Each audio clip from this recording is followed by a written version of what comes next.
As अगर दोनों चीज़ें मिस हैं या किसी वजह से हमारा क्रेडेंशियल जो है वो वैलिड नहीं है उसके, यानी कि ईमेल या पासवर्ड में कुछ चीज़ मसला है, तो क्या करेगा, एक लिखेगा इनवैलिड एरर का मैसेज दे देगा, इनवैलिड क्रेडेंशियल्स का दे देगा। ठीक हो गया ना। तो ये इस तरह हम आगे लेके चल रहे हैं। ये मैंने लॉगिन का मेथड लिखा है, ठीक है। और लॉग आउट पे मैंने क्या किया है, simply public function log out request user auth guard API user, ठीक है। और उसको क्या किया, टोकन को नल कर दिया और यूज़र को सेव कर दिया। एपीआई टोकन जो था उसको मैंने नल कर दिया है। अब आप कह रहे होंगे यार ऑथ गार्ड एपीआई कहाँ से आ गया है, तो मैं आपको दिखा देता हूँ।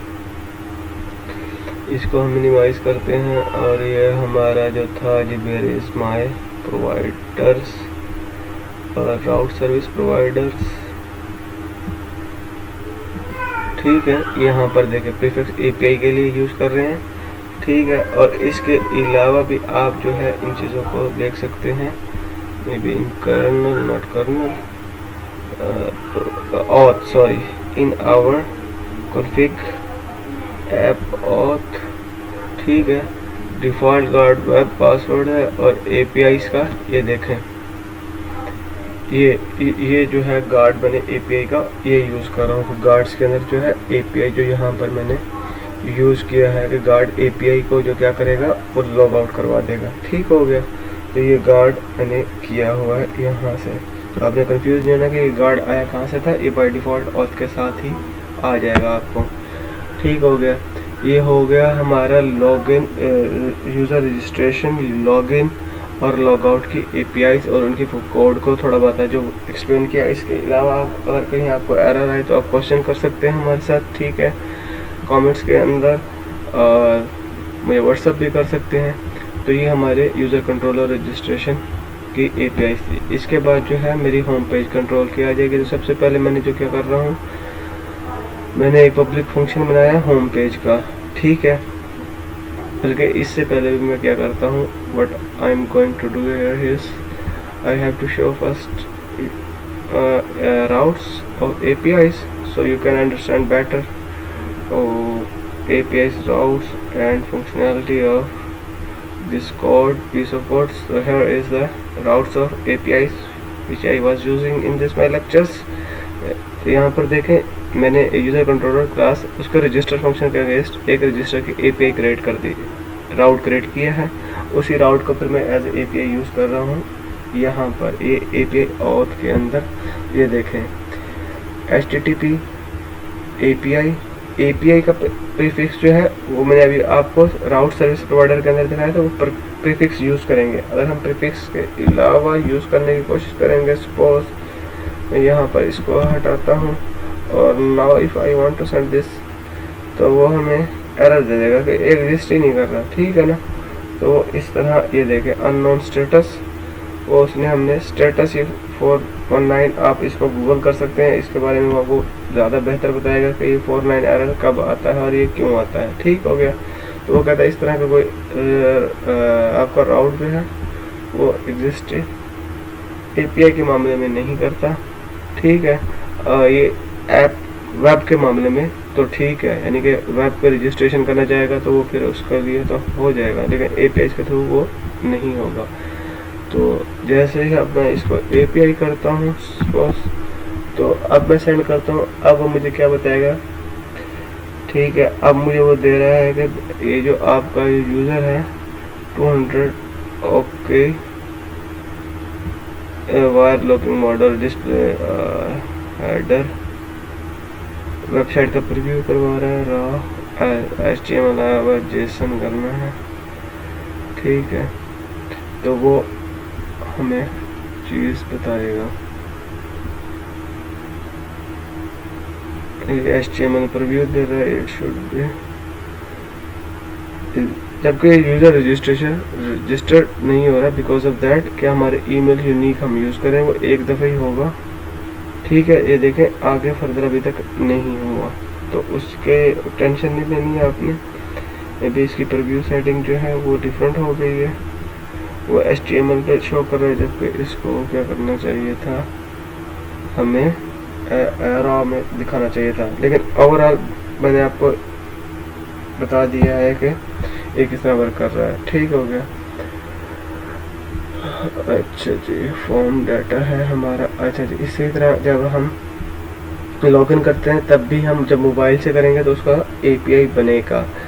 अगर एपीआई के बगैर हम करेंगे तो वो हमें एक वेबसाइट के थ्रू तो करवा देगा। सपोज मैं अब इसको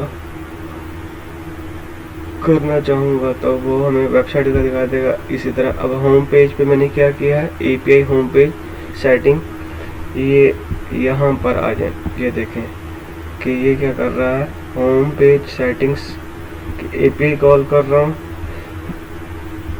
तो वो हमें वो दिखा रहा है। किधर गया यार, ये एपीआई के थ्रू जब हम करते हैं तो ये हमें जेसन फॉर्मेट में, वो वही चीज़ मैं आपको दिखा रहा था कि वो हमें रिटर्न जेसन फॉर्मेट में कर रहा है। लेकिन जब हम एपीआई हटाते हैं तो प्रीव्यू उसको टेक एज ए वेबसाइट ले लेता है, ठीक है। और हमें वो ये देखें, समझ में आई आपको, तो इस वजह से वो इस चीज़ में आ रहा है। बाकी इसको आप देखें, ये 404 पे फाउंड ही नहीं कर रहा है वो, ठीक है। वो कहता है ये एग्जिस्ट ही नहीं करता है ऐसा राउट वेबसाइट के अंदर, तो इसलिए आई यूज़ एपीआई।